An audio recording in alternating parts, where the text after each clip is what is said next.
Side 2 begins with Wildest Dreams.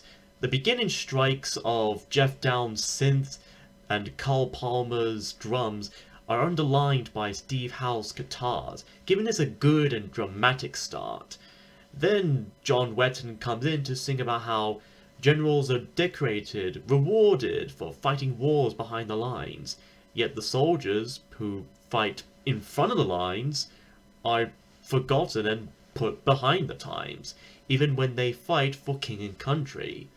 As you might guess, this is an anti-war slash protest song, and a pretty good one at that.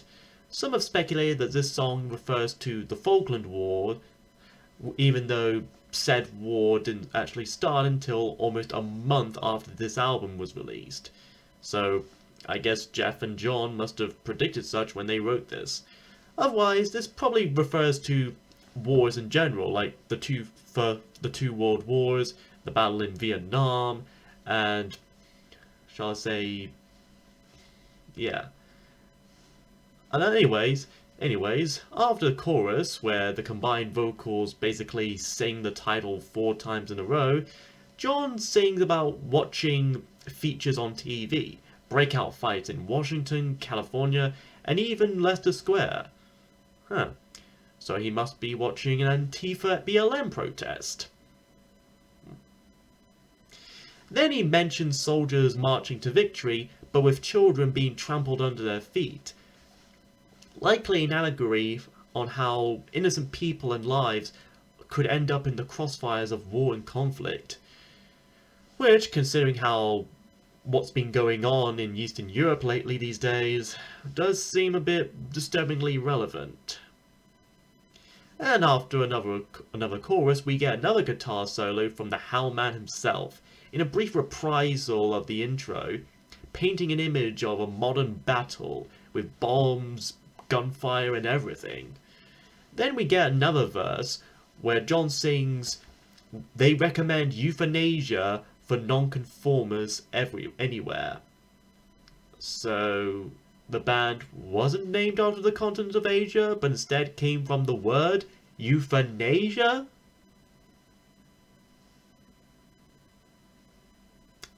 Interestingly eerie, if that be the case. Then he sings that some men's dreams for others can turn into nightmares, but this would have never happened in their wildest dreams. Not in this world, nor the next. And as the song comes full circle musically and dies down, we hear what sound like church bells, likely to reflect the mourning of those who die in war, which is another interesting detail. Much like Dirty Harry from Gorilla's Demon Days, this song humanizes both soldiers and civilians, how the need to fight for good, for the best of our nations, can easily be exploited as we're sent to slaughter in a battlefield. It's deep stuff. Next is Without You, a chilling ballad from John and Steve, where the former sings in poetic descriptions about the various surroundings, painting this vast picture, reflecting sunrise over a forest in a misty morning. As the verses go on, there's a bit of a narration, where John and this person he's singing about are seemingly nomads or refugees, having to keep moving from place to place and leaving behind their dark world. I guess they weren't much fans of that Thor movie. And over the course of the track, John goes on how he can't bear to be without you. And the two hear a bark sound from the dark, likely a wolf or coyote or some kind of wild canine animal. And then they see the yellow moon of midnight. So, was it a werewolf they heard? They're trying to escape from this werewolf? I don't know. John then expresses how he wishes things to return to the way they used to be, and how he's tormented by such a wish. Kind of going into how our dreams and desires can be so passive and passionate to the point that we become so obsessive, and it starts to kind of overbear us. It becomes overwhelming for us, which is a very interesting take. And as with most of the songs here, you can feel the emotion just from his voice alone. And there's even a bit of a diary aspect to some of the lyrics, like when John sings, "Outside the light is fading as I write." Like he's expressing his thoughts on like a journal or something among their travels. And the music itself kind of carries on this kind of feeling of traveling through the unknown and not knowing if you're fully safe or you're in some kind of potential danger, which I think is very good. This is another very underrated song of theirs, which I'd recommend checking out if you're into more darker, more ominous kind of music. After that is Cutting It Fine, beginning with a brief and somewhat pastoral guitar similar to Roundabout by Yes. Then it goes into that 80s arena rock music style we've come accustomed to in this album. John sings about how the door swings open but you won't go in, you hate the movie that you never seen, which pretty much seems to sum up quite a few films that some people have reacted to. Then he sings to this person, this girl, how she seems to be laughing, being blissfully ignorant, but John knows she's cutting it fine, as if she's bottling up her thoughts, her feelings, all her emotions, and he's seeing right through it. This girl's a constant gambler, figuratively, literally, or even both, and she takes her debts, and the game's already up. She was her own advisor, ignoring the signs and never really listening to anyone else. And now she dances on a fine line. And all the lyrics are within the first half of the song. After nearly 3.5 minutes, we then transition to a little piano melody, sounding very grand yet slightly sorrowful. Then the electronic synths come in to repeat and add to the melody, along with some trumpet-like sounds and even some distant reverbed marching drums, like how the previous song ended out. Almost like a bolero or a funeral march. This goes on for like a minute or so before eventually fades out away. Again, reminds me of the way Buggles' Video Kill the Radio Star ended, so there's still a bit of that going.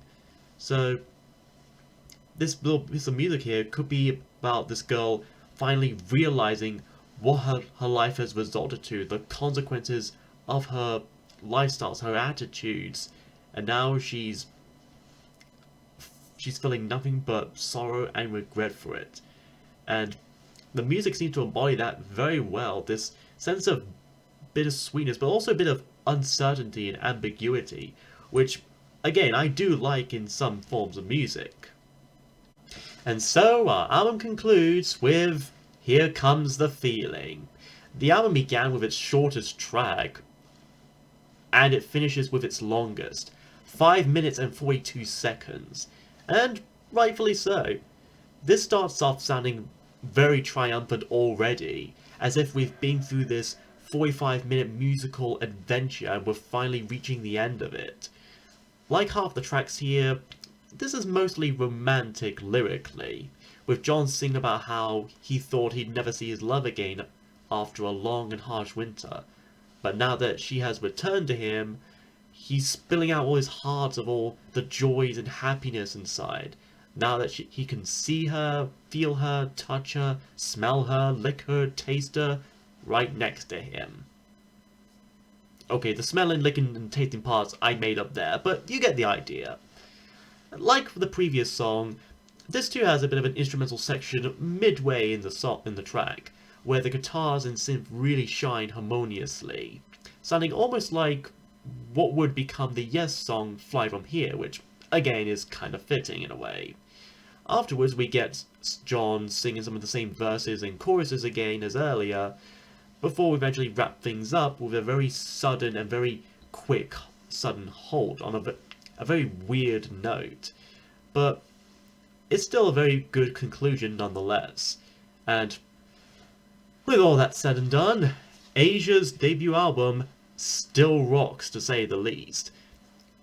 Sure, some may see it as too poppy or commercial, especially compared to bands like Yes or King Crimson, But honestly, like with Genesis, I'm not all that bothered. I'm all for these individual band members wanting to do something different.